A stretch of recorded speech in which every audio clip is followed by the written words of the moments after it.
Welcome to the Writers Center's virtual craft chat series, where we talk with writers a little less about what they wrote and a little bit more about how they wrote it. My name is Zach Powers. I am the artistic director at the Writers Center. I am also a novelist and story writer, primarily fiction writer, and that's why I get the honor of talking to our guest, Jami Attenberg, today. Jami is an author of many, many, many things, amazing books. Several of us in staff are huge fans of Jami's work, but most recently, 1,000 Words, a writer's guide to staying creative, focused, and productive all year round, featuring writing by her, but also by, I don't know the final count, but dozens of amazing authors with advice for writing and encouragement for writing. And this book is, I mean, you can see my little collection of tabs on the side from when I was reading it myself. And that's not just for this purpose, it's what I do to all my books. So the tab density is like, can tell you how much I appreciate a book when the tab density gets really high. So Jami, thank you so much for joining us. I'm really thrilled to have you here, and I can tell by this audience that everyone's thrilled too. Thank you for having me, and thanks to everyone who showed up. This is my biggest virtual event. Yeah, very exciting. And it's just me. I've had other events where it's like a panel, and I was like, oh, everyone's coming for them. And I'm like, oh, no, it's me. Yay, you're here. You're here for 1,000 words. So that's incredible.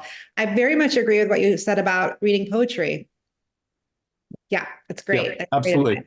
Thank you. Do you have the book handy? Is there a little bit you just want to read from it, just so we start with some of your words before we ask questions and talk about it?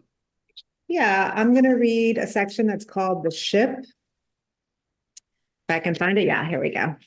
Okay. Let's say the work is the ship, and let's say the ship needs to sail from one shore to the other. You start on one side, you make it all the way across a huge body of water, and then you can dock that ship. And hopefully that body of water really represents something between 65,000 and 85,000 words. But that's the journey, one shore over the water to the other shore. Now let's say you get a third of the way across that body of water and you suddenly lose wind and your sails flutter and then flop. Or let's say when you're almost halfway to the shore, you realize you were reading the map incorrectly. You can still change course to get you where you need to be, but it's going to add a little time, make the trip a little longer. Or maybe you get 3/4 of the way to where you can nearly see the shore in the distance, and then the least helpful member of your writing group says, wow, this is one dumb ship. I can't even believe you thought you could sail it in the first place. Resist the urge to abandon the ship. I repeat, do not abandon the ship. Do not get on that little lifeboat and paddle back to shore. Do not get depressed and drink a bottle of rum and then jump overboard. Do not radio for help and get airlifted home and then apply to law school instead. Just make it to the shore. That's all you have to do. Then you can examine the ship for holes and dents and damages. Then you can see if the ship is worth sailing again, but get to the other side first. The wind will come back. Perhaps you will have to paddle, but you must try to get there. Otherwise, you'll be wondering forever what could have happened. Otherwise, you'll never know what the other side of that body of water looks like, because I promise you, it's a beautiful view. Good? Yeah, thank you so much. Thank you. Sure. So, in your own words, who the heck are you? Oh my gosh, let's see. Well, I'm a writer. I live in New Orleans. This is my 9th book. My 10th book is coming out in the fall, a novel.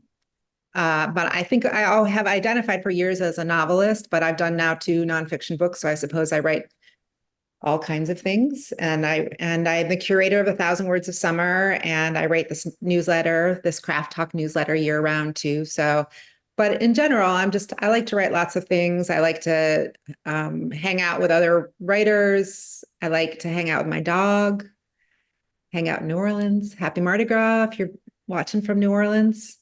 That's about it. That's me. I forgot to mention beforehand that I went to Loyola, New Orleans. So I have my New Orleans connection, but I was realizing this is like 15 years since the last time I even visited. So Sounds like you're due for a visit, my friend. Absolutely. We're very much discussing coming down. I'd like to come down this year sometime. So I'll come meet your dog. But speaking of your dog, can you tell us a little bit about your dog? Those of us who are logged in at the early part, I think there was a cameo from your dog. But a mutual friend, Trisha Lockwood, said, I asked, what should I ask? She said, ask about the dog. So please tell us about your dog. Little Leo. Yeah, he's really cute. I wish maybe I'll grab him at the end and bring him back over here, but he's actually a little sleepy today. Yeah, actually the book 1,000 Words is dedicated to my last dog, Sid, who really was just a great writing companion. And I think pets are amazing, amazing writing companions. And I thought, oh, I'm not going to get another dog for like 2 years because I'm going to just travel around the world. And then I was like, for a year, I'm going to wait another year. And then it was like 6 months later, I got a dog. But he's a little tiny guy, a little tiny toy dog, and he's a good buddy to have around. Mhm. Great. Thank you. And real quickly, I sort of skipped over one of the questions. You mentioned the 1,000 Words of Summer. And just real quickly, can you tell us what that is for people who maybe don't know that or are hearing about that for the first time? For sure. So I started it in 2018. I didn't think I was really starting anything. My friend and I, who is a teacher and a writer, were talking, and we both decided that we needed to kind of kickstart the projects that we were working on. And I was like, let's do like a little boot camp where we write 1,000 words a day, but we'll just do it for 2 weeks. And then I got online and I tweeted about it because I'm an fairly online person. And all these people said, oh, I want to do it too. And I was like, all right, I'll set up a little newsletter and then I'll send nice little emails out to everyone. There was maybe 200 people. And then I asked some of my writer friends to write encouraging notes as well. And by the end of the first year, I think we had 2,000 people. And we were all writing together. We're all checking in online, and we're using the 1,000 Words of Summer hashtag and saying, this was my word count for the day. Sometimes you make the word count, sometimes you don't. But it was like, there was something about all of us cheering each other on that really made it feel kind of special. And so then the next year I did it again, and I just kept doing it, and I would only do that once a year and only use that newsletter for that. And every year it doubled in size. And so this year I think we'll probably be at about 40,000 people, something like that, at least signed up for it. And I think there are people who do it who don't even know that they're doing it. You know what I mean? Like they're just like, it's a hashtag. They don't even know where it comes from, but they're just writing, and it's become a year-round newsletter where I send out, encouraging notes and talk about writing, talk about my process, interview other writers sometimes about their process. And then every summer we do it together, and it's a really wonderful experience. And it's also become a fundraiser. And this year, for example, we funded a Scholastic Book Fair for a school here in New Orleans. So it's great. And now it's a book. Great. Thank you. I've not yet done it because I think I discovered it maybe a couple years ago, and both summers where I thought about it, was like traveling or something during the 2 week span. Like it has so far fallen exactly in the 2 weeks where I couldn't do it in the past 2 summers. So maybe this summer it will finally align properly for me to join. And might I say that you can do it whenever you like. You can save the letters. I think a lot of people do that. They save the letters because it doesn't fit in with their schedule, and they just don't read them, and then they just start it and do it themselves. And there's a Slack that I keep open for a while. So sometimes people will read the letters and then just start over again and just keep doing it. I know that people have created separate Discords. I encourage people, or Slacks, I encourage people to do that, to build their own separate communities off of it, because it doesn't need to be summer. You can do it all year round, hopefully. Great. Thank you. So one of my favorite observations in 1,000 Words came from Elizabeth McCracken's section, one of the guest authors, which was writers love to give advice about writing because they enjoy talking to themselves, which, I'm working on a craft book. And so realizing how much of this is just talking to myself to tell myself the things I need to hear or want to believe. But I think there is sort of a thesis of this in the book, running throughout the book. I read the book, it's sort of as a bunch of encouragement as opposed to advice. So it's very much not like, this is what you should do, but here are some ideas, here's some support, and here are some other people who maybe appreciate what you might be going through and their thoughts on how they got through something very similar. So it is that sort of not trying to instruct, not trying to tell someone else what to do, but sharing what is working for you. So I love that moment as sort of a thesis. But that's my interpretation. I'm really interested, like, how would you define the role of this book? What are the things you would most hope a reader takes away from it after reading it cover to cover, or even part of it? So it's definitely a motivational book. I don't think of it as a craft book, although I was having a conversation with one of the contributors the other day about this, and she's like, there's hardcore craft stuff that's in it that's contained within it, within the letters from the contributing writers, less so from myself. I see myself as like creating like this support or vessel for all of these great letters and all that information that's in it. But I think it was definitely my take on a self-help book and my take on a motivational book. Because I'm intrigued by that, doing something like that. What I want people to take away from it very purely is the feeling that they can. Because I think there's a lot of people out there who don't feel empowered to do it. They don't know if their voice is important. They don't know if they actually can sit down and commit to it. And I just want to show all the way, sort of open people's eyes up to all the steps in the process of being a writer, not the craft of it, but the like sort of committing to it and sitting down and making space, thinking about yourself as a writer, understanding why you want to be a writer, all those kinds of things, all the questions that you need to answer to sort of clear the path for being a writer. Mm-hmm. And I mean, I don't know, that's it. Like if people read it and then think I'm going to sit down and write now, then I'm really happy. I'm like really excited the responses that I've gotten so far have been really exciting off of it. And even, I think I wrote somewhere about this, that when there are people who don't like it, I've been reading what they've been saying, and I'm like, well, that's good to know. This book isn't for this kind of person. It's definitely, I have, if this were my first book, I might have like a different kind of a relationship with it. But because it's my 9th book, I understand that you cannot control what people bring to the reading of a book. You don't know where they're at. You don't know what kind of day they had when they sit down and maybe write something on Goodreads or Amazon or something like that. Everyone's going to have a different vibe about it. But I think a lot of the people who are reading this are like the right readers for it, where they're just looking for someone to encourage them. Yeah, and I love that. I love always pointing out that not everything is for everyone. Like it's okay that the thing you love someone else doesn't love, the thing you write someone else doesn't love, as long as some people are loving it. Like the right audience will find the right thing. The right writer will find the right mode of what they need to get them writing. And if this isn't it, that's fine. But for so many people, it is. There was one gentleman who said, this isn't rocket science. And I was like, you are correct, sir. It's not rocket science. My brother's a rocket scientist. So yeah, I'm like, I always have that. I always have that one handy. Yeah. So this is as I sort of read it as motivational encouragement kind of book.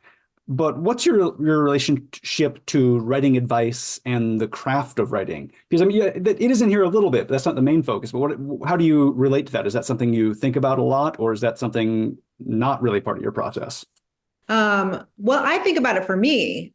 If I'm working on a novel, like right now, I'm on the final pass page proofs of the novel that's coming out this fall. And I mean, the questions that I've been asking, my friends, I'm just like, what do you think about this? What is your take on using this? Using these kinds of words, replaying all kinds of things. So I think I'm pretty crafty when it comes to myself, but it's not that it's not my area of expertise. It's just the thing that I'm just not really interested in communicating that. I'm not an educator in that kind of way. I think that we create jobs for ourselves in this world. And this seems to be something this is the kind of job that I like and enjoy. I like connecting with other people. I like encouraging other people. I didn't get an MFA, and I'm not, I have taught a little bit over the years, and I'm fine at it, but I don't feel exhilarated by it. But this I find exhilarating. This yeah. I find just for me, I find it really deeply meaningful. But so I was never going to write a craft book. Though I never say never, but I don't think that's what I'll be doing. Yeah. Yeah. I mean, I think you're an educator of sorts for sure. I mean, there's definitely like you're definitely sharing an experience here, which is, I think, profound for so many people. So I'm just saying, don't sell yourself short on being an educator. I think you have your own method of being an educator, and it's definitely I like giving talks. I like doing, I've been doing on this tour ride-alongs, which I've really loved doing with writing prompts and things like that. And that's been pretty neat, but I'm not in a hurry to do anything because I write so much, and I'm always putting out a new book. So like when I'm exploring these other areas that writing or being a communicator can offer to people, I don't want to rush into anything needlessly just because someone else thinks it's a good idea. A lot of people have been like, you can really monetize this and start like a huge conference. And I'm like, that sounds like something that I would have to charge people for. And I'm not really psyched about that. I'm psyched about things being free and accessible and available. So. Great. So in reading this book, you talked a little bit about The Thousand Words of Summer and how there's this sort of daily thing that happens. So that's a lot of that's sort of being collected in a single volume. So I was interested in how you were imagining people reading this book. I'm a completionist. I had to read it cover to cover. I start a book, I have to make it to the end. That's like a satisfaction point for me. I'm OCD perhaps of some sort, but I have to like finish it. And I was also preparing for this talk, so I had to finish it and make sure I was done in time. But I'm not sure was the ideal way to approach it. Not that necessarily as a single ideal way. How did you think people were going to engage with this book when it turned into book form from the individual pieces? Okay, here's my dream is that it sits on your desk. And that whenever you're feeling like a little down and out, you can just open it up to a certain page, and any page you open it to, there's going to be like a spark of inspiration that comes from it. Or just like that feeling of, I don't feel alone, that other people have gone through this. I mean, there's all different kinds of letters and vibes that are in this book, but I like that idea that you could open it to any page and get something out of it. But it is written in a linear path. There is a beginning, middle, and end to it. There is a structure to it. I wrote it again, it's like if it's my sort of take on a self-help book, because I am a storyteller, there is sort of a story that's within it as far as I'm concerned. So but also you can just read it however you want to read it. And that's fine by me. You can read it like, completely out of order, and hopefully you'll still get something out of it. But I like the idea of reading it start to finish and then having it sit on your desk. That's my little dream vision of it. I love that. I think that's a fantastic vision for this book and a fantastic use for this book for people who maybe get a copy.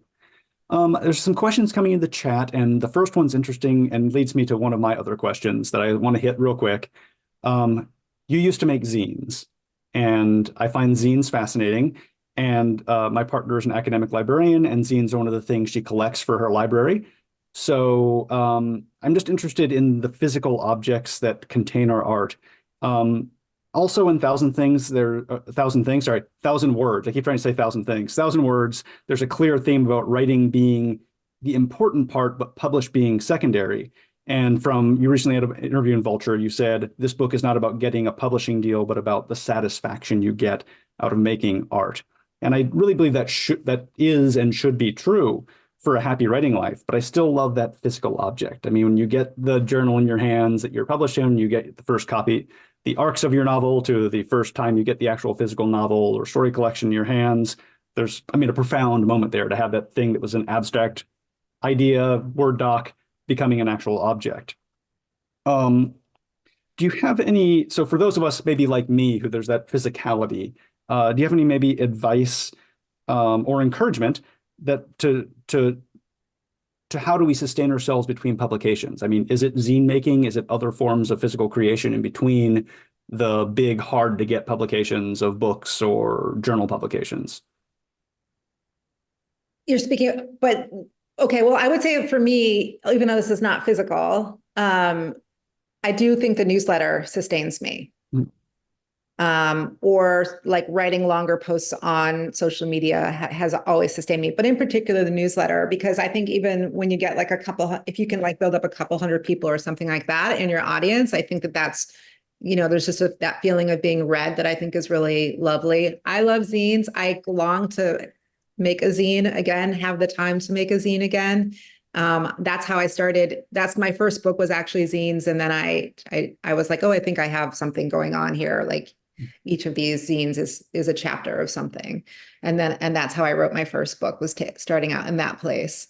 I think that, I feel like every time I say this, it's a little tricky because I don't give any advice. I can't really give you advice on this because I haven't done it in a long time, but I'm like really down with people self-publishing things in general. Like, I think that, if it's important to you and you want to have it as an object, then you should have it as an object. There's no reason why you shouldn't. If you're struggling to find an agent or publisher or anything like that, and that seems like and you spend a lot of time on something that seems like an option that you're interested in, then I think then you should do it. I support it. So, yeah, I think finding other little outlets for yourself in between, and then you never know really like what can come out of it. Like in a million years, I never would have said, oh, I'm going to turn this little mailing list into, a big community and a book and things like that. It's really about following the things that you're interested in. That's why it's like writing is just the most fun. And it also is, if you don't write, you're not going to find anything. You know what I mean? You're never going to know what's going to happen or what could come out of it. So, but I don't know, newsletters, it used to be blog. It's all the same. Like it just sort of changes like what the form is, but I've had it was an online journal when I started in the late 90s. And I just kept, and I was like, this feels good. And I had 10 people probably that read it, but it just sort of felt like nice to like put my words somewhere that felt at least a little bit public or seen. Yeah, thank you. So on starting out, the first question in the chat was, what kinds of challenges did you face at the beginning of your journey? Just in general, like as a writer, not 1,000 words. Yeah, I believe so. I would say that the biggest challenges that I faced were that I didn't know anyone. And I lived in New York and I was just writing things and putting things out and making them myself. And I just started basically just going to readings. But because I didn't get an MFA at the time, it was harder to build a cohort because people weren't more online. I think it's actually much easier now to find people and connect with people. But agents wouldn't talk to me because I wasn't at that time, like late 90s was when I was starting. It was very like, you have to have an MFA from Iowa, or you have to have a story published in the New Yorker. And it's not the case anymore, but that's how it was. But I was just like, I stumbled my way into things and I just put myself out there. So the challenge was just sort of to build myself, I think they still call it building a platform for yourself, or maybe they call it building a brand for yourself or whatever it is now. But again, it was like, I just did things I found interesting. I just kind of stumbled along and I just went to places. I like read everything. I went to readings, and I reached out to people, and it was all very sincere for me because I was curious. Like maintaining your sense of curiosity is very helpful. I think too, that's like, I don't know anyone who built a brand to get published. Like, people built brands doing things you were doing because they interested them. We were talking about Trisha Lockwood, built her brand on Twitter, so to speak, but just because she liked writing weird things on Twitter, not because she planned to build that into a platform that would publish her book. So it's like there's cart horse issues here when like someone tells you need to build a brand, because like people doing it well were doing it because they enjoyed the platform and had a knack for it. And it was fun, yeah. And there's an article that came out today that I don't know have the link to, but maybe you guys can post the link, that was about people being really upset about having to self-promote, like musicians and writers, and how you sort of have to have a brand. My group chat and I were talking about it, and we were all just, I don't know. Like for me, I'm like, my brand is like, I'm a writer. I don't know. You know what I mean? Like, I don't have like a specific anything. I think when they force people to promote themselves or build a platform or build a brand, people can tell. When you see somebody on Twitter who doesn't want to be there, or Instagram who doesn't want to be there, it's really hard. And it just seems like not fun and not fair. So when we should just be focusing on our art. We all have a nose for authenticity. If it's not there, it's just, we're going to know. As soon as it's fake, we know it's fake. Back to the chat window.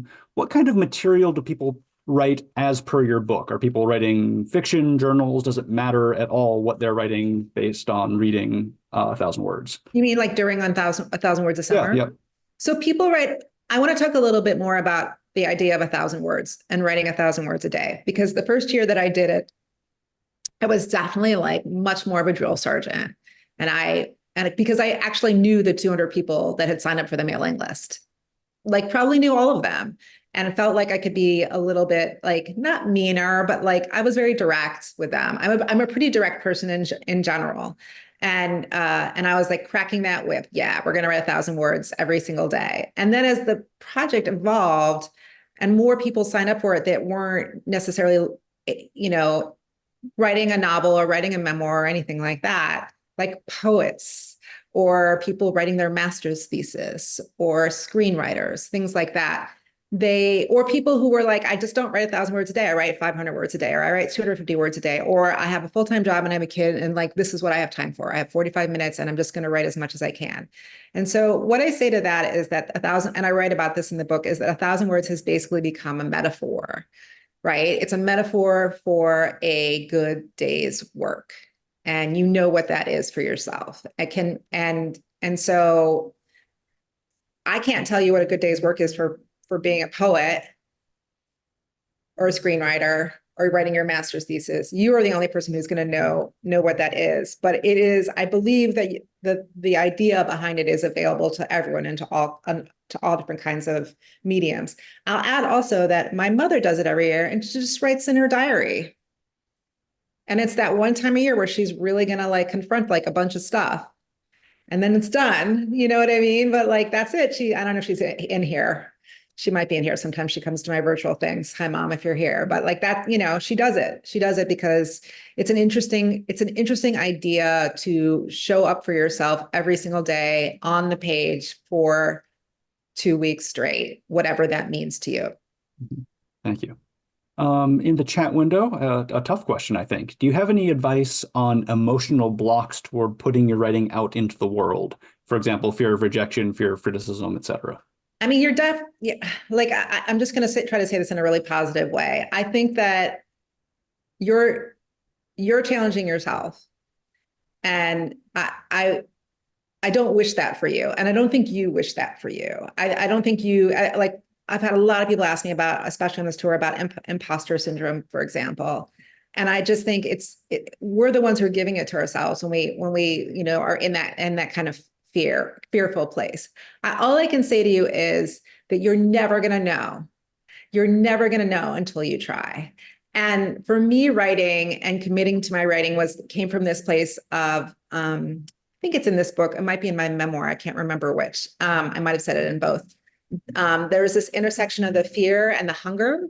So like the hunger is like the things that I like absolutely desire, the big dreams that I have. And then the fear is like, oh my God, I'm never going to know. My life is going to stay the same.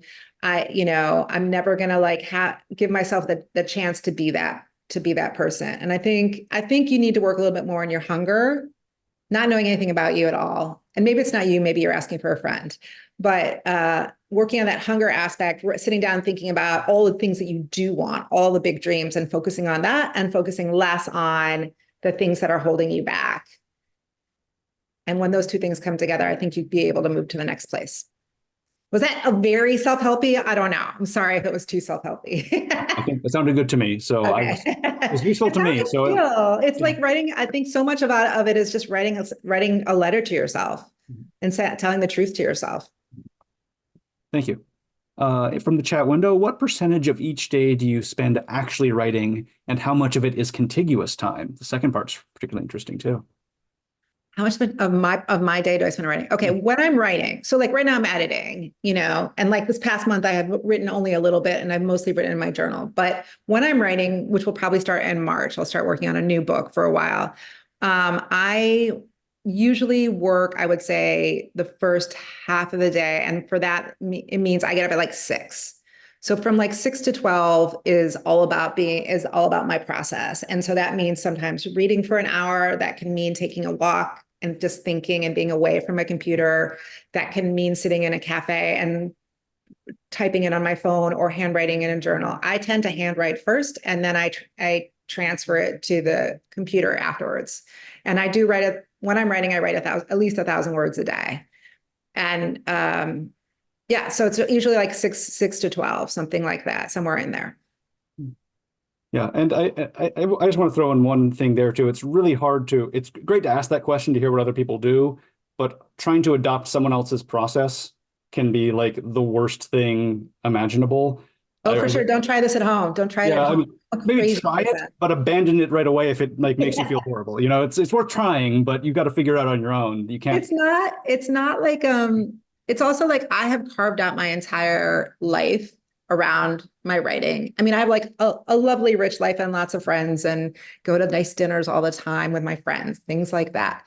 But I know what works for me and it's really important. I think it can be totally different if you have a child in the home, if you have a full-time job, if you're a caregiver of any kind. I mean, it just is like endless, like all the distractions. So this is specifically what works for me. But I think that there's a way that what you can take from it is like, wow, I need to make sure I have enough time to read every day, or I need to clear out a schedule where I'm not talking to anyone. Like I need to I talk about this in the book. It's like figuring out where you're going to write, what space you're going to write in. I mean, you would be surprised how many people just are like, I don't know where in my house to do it. And maybe it's a cafe, or maybe it's the library or something, maybe it's a writer's space, something like that. But it's like, that can just even be a block trying to visualize where you're going to sit down and do your work.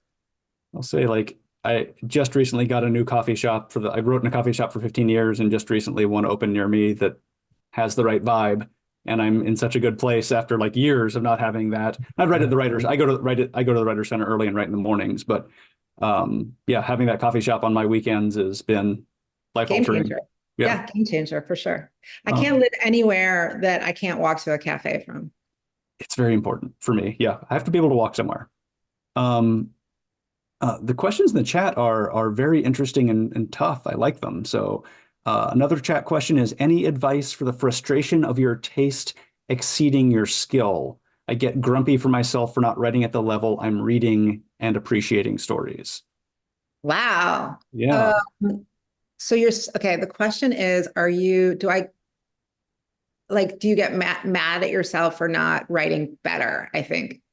Is that the question? I think it's you're not right. You're reading stuff and you're really appreciating what you're reading, but you're not executing that level in your own writing. Oh yeah. Well, there's always somebody who's writing better than you. That just means that you can like have something to work toward.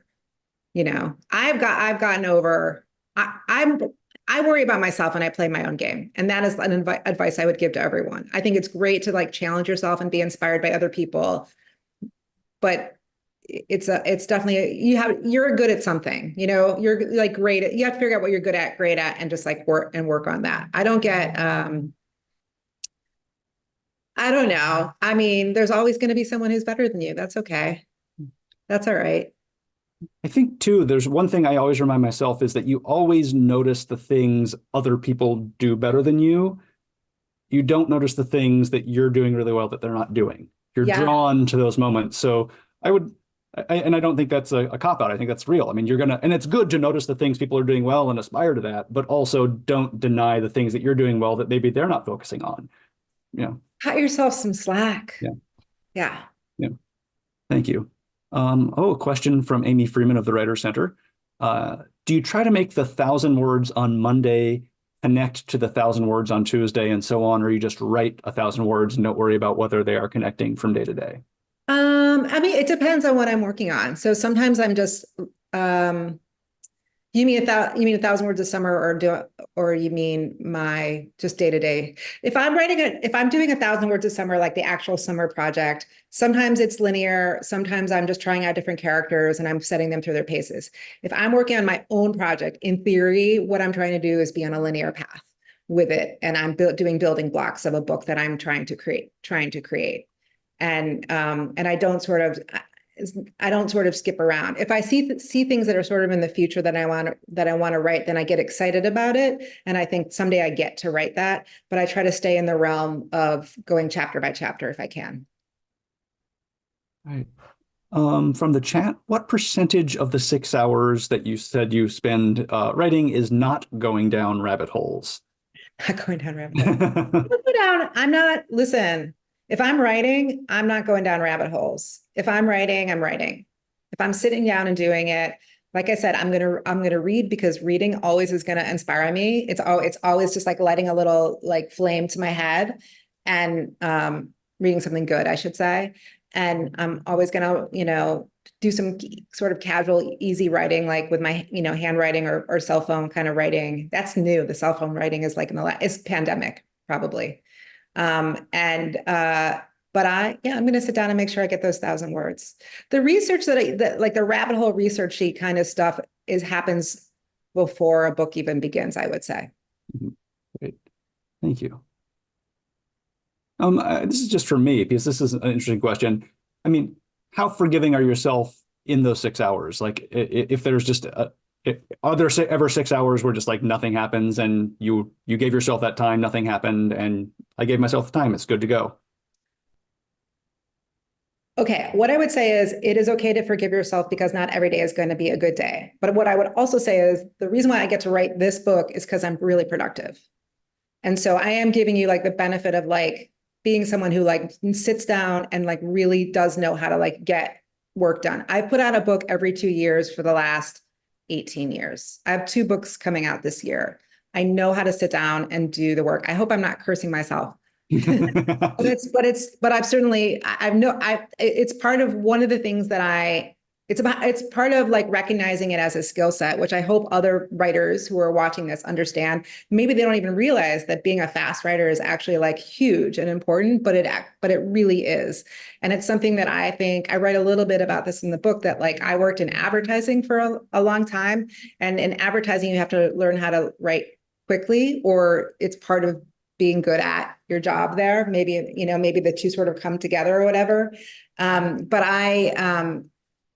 I really think that it's not something to be ignored, to be able to be a fast writer and a consistent writer. When I worked in advertising, it was like you generate ideas. By the way, I'm not saying that everything that I write is good, but I write it.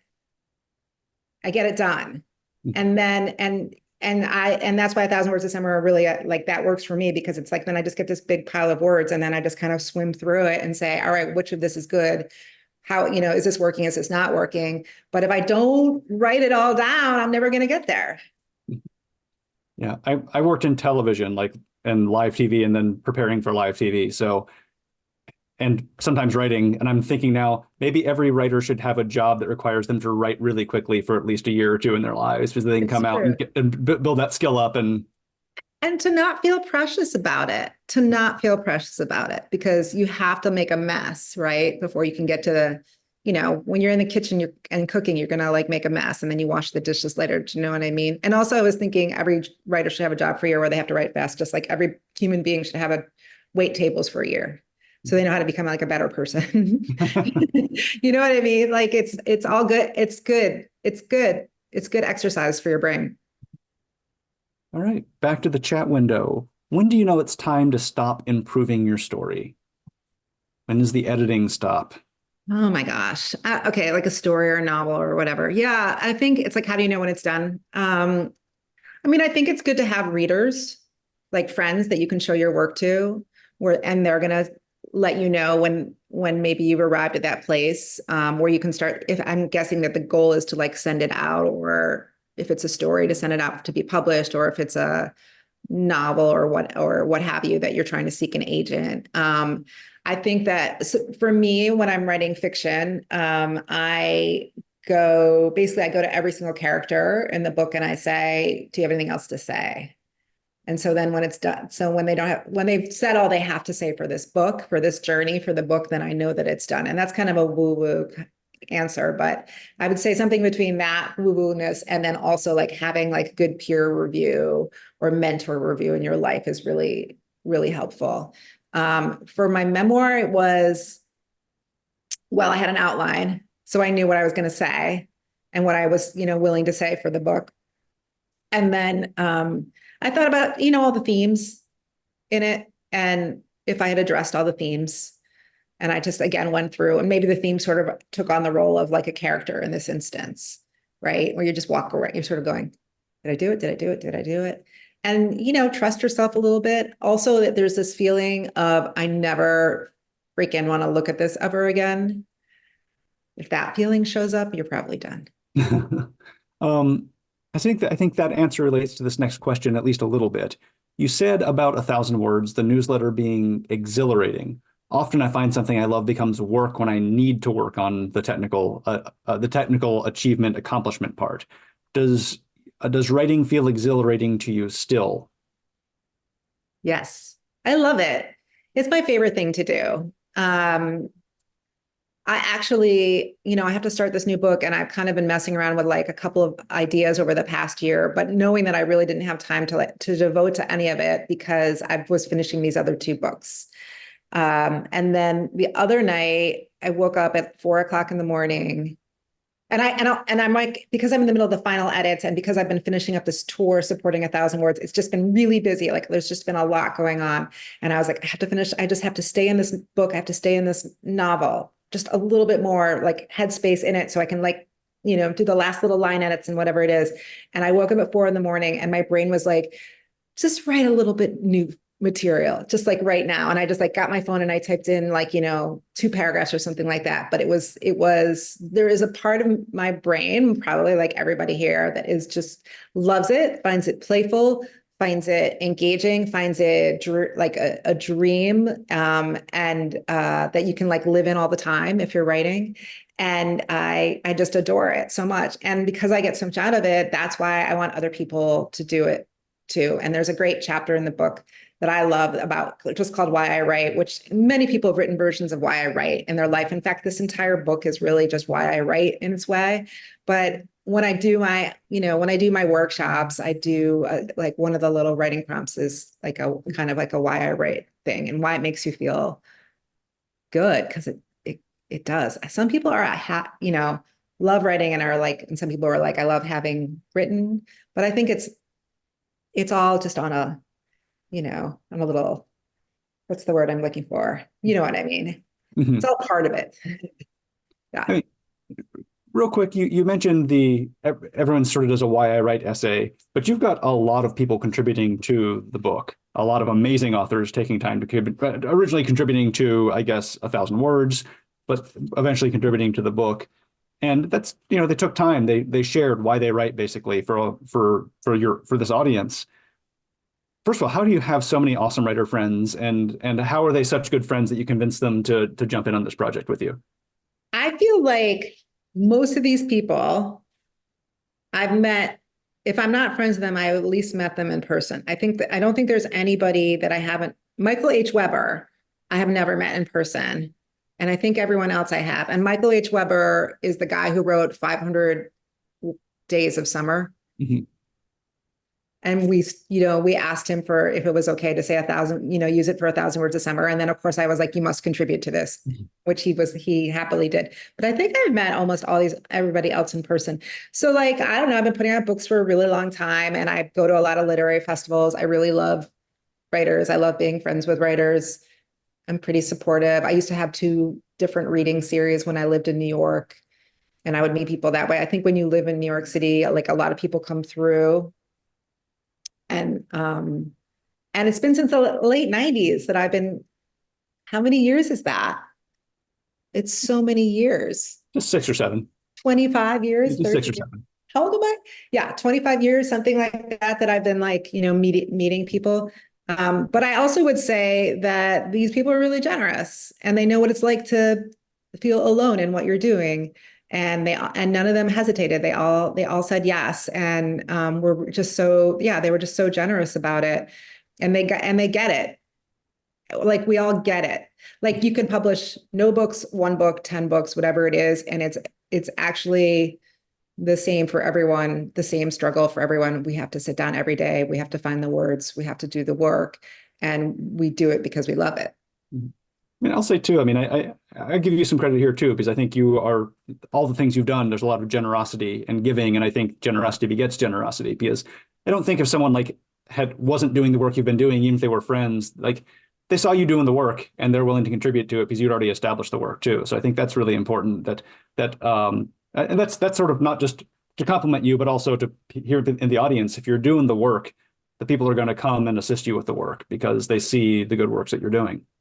I think so. I think it is like just about being, so it's about being generative, like not just generating the 1,000 words, but generating the community. I just know what it's done for me.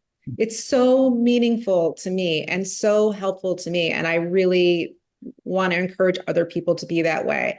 I do have like one chapter in the book that's about asking people for favors though, which I thought was like really important to put in there because it's actually, I think we all need to consider that. like what we're asking them for. And also when people ask you for a favor, they need to sort of think about what it means to ask for your time and your energy. And so I don't take it for granted that these people did it. And I try really hard to honor it. I was really nervous doing this book because I was like, oh my God, I asked 54 people for favors. Like, don't fuck it up. Do you know what I'm saying? Like, don't like make the book look pretty, and like represent it well in the world and have the page design look good and have the communication with them be good and talk about it in an interesting way, represent it in a positive, interesting way, and let it be a part of like the general idea of doing good work or an act of service or something like that. I would say 1,000 Words of Summer is sort of is probably an act of service for me. So, but it is my pleasure. Thank you. Back to the chat. How do you come up with the concept for a novel? A big question. Oh my gosh. Well, I mean, I hear characters. It's such a lame, obvious answer, but it's like I have a little voice. All the people that I ask at the end of the book, if I represented them, they show up at the beginning of the book and they start talking to me. And so it's really like a question of writing down everything that they have to say for a really long time. If somebody shows up and I am compelled by their story, they usually tell me their story. Like they don't tell me their whole story, but they tell me what the hook of the book is. And then I write it down and I mess around with it for 50 pages or something like that. Again, it's an asset to be a fast writer or to create the space to be generative for yourself. And yeah, and so I just write it. I just like mess around with it. I do trust myself at this point because I've been doing it for a long time. So I know I'll write another book.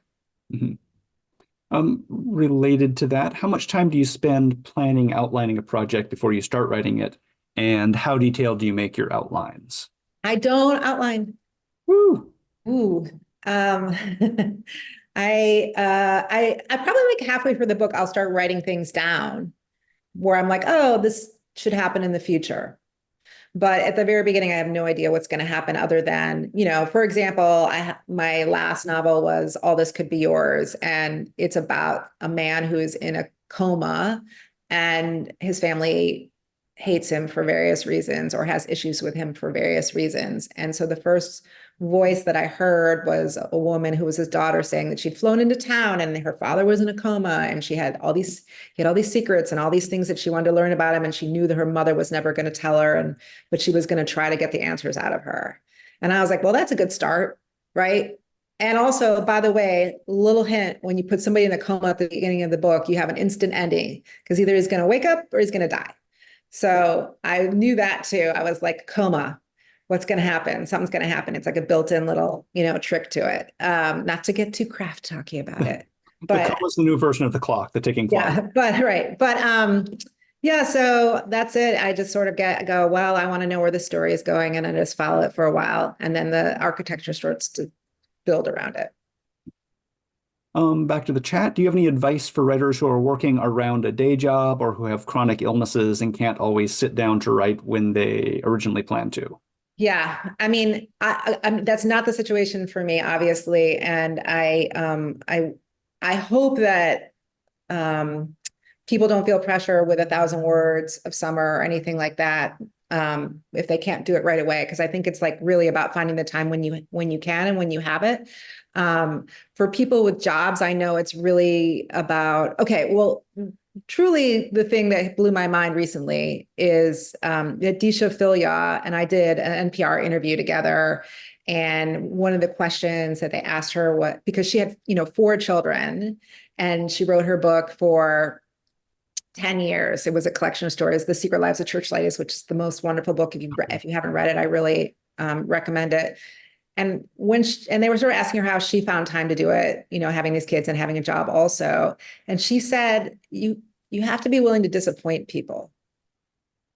You can't give everybody what they want when they ask for it, because your writing is part of you. It's really important. You can't be your full self without it. So I think with people with jobs that I've talked to, and I know from my own experience of working full time, it was like writing in my journal on the subway, sitting, writing through my lunch breaks, sneaking time here, sneaking time there, not going out on a Friday night, just taking that time and saying, this is important to me. And I want to claim it for myself. Yeah. And just a quick plug for Disha Phil Yao. We'll always plug Disha's book right here handy. So everyone check out Disha if you don't know her work. It's amazing. Another chat question. What advice do you have for young writers, particularly what are some good habits to develop early? Oh, that's a really good question. Read everything all the time. Read things that are not in your wheelhouse. Definitely read poetry. I feel like in a way, the real voice of America is in poetry. I, get in the habit of taking a notebook with you everywhere you go. Or I guess if you write in your cell phone, that's good. Develop boundaries with your cell phone and with the internet in general. I think that is our biggest distraction is technology. I'm not saying anything brilliant here, but it's really the truth. We used to stand around and do nothing and just think. It's amazing. Or you bring a notebook with you on the bus or wherever, and you would just use it. And now it's like everyone's messing around on their phone. I do it too, Yeah. So before you, and then there's like another thing, which is really like, look up more. Just that's like a general look at the world more. Thank you. And you mentioned reading lots of things. I always add to read things that don't initially interest you. Things that you think are good. Don't read like something you think is bad, but so it doesn't interest you. That's maybe the thing you need to read to understand why it doesn't interest you. Because if you don't understand that, how can you understand your interests and disinterests? So that's my little throwing on to read broadly. Curiosity. Yeah. Where and how did you find your trusted readers for feedback? And do you use the same readers for every book? That's again from the chat. Very good question. It has evolved definitely over time. And it's trades. Definitely it's trades. And I ask people, right? So like I read Courtney Sullivan's work, she'll read mine. And sometimes we're just reading each other's work when we're like, at the end when it's done. And just saying it's great. And that's kind of what you need to hear from someone. Or Kristen Arnett and I will trade sometimes. Claire Cameron and I will trade. And these are just people that I've met over the years and like took a risk and asked them. And the worst thing that can happen is somebody says no. But if you feel like you're vibing with somebody in your writers group or somebody you meet online, it's worth it. And I do think I ask people for different reasons. Like I said, sometimes it's like you just want people to tell you that you're doing great. And then sometimes there are people where you're like, just tell me, are there any holes? Are there any holes in this? Like, what am I missing? What path have I not gone on in this book? And sometimes it's more professional, like my agent will read it. And she'll have like maybe a broader commercial eye for that kind of thing. So some people are more literary, some people are more commercial, some people are more about structure, some people are about organize, the order of chapters, things like that. I actually think you can get too much feedback.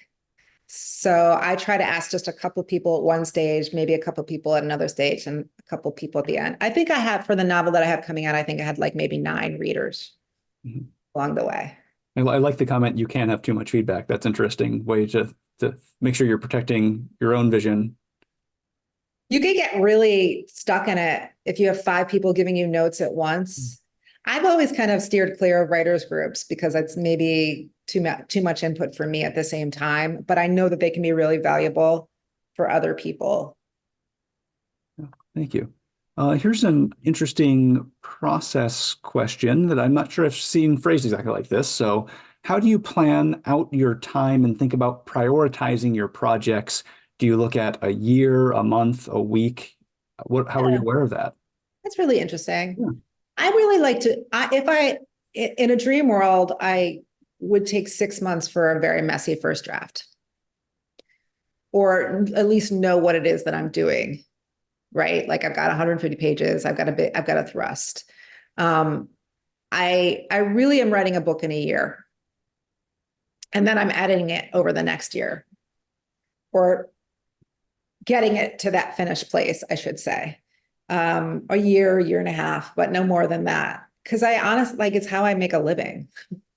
Like, I wish I could be that person that takes 5 years to write a book, but I actually can't afford to do that because I don't actually, like, it's fine. I make a living, but I don't make like a living that lets me, I'm not a rich person.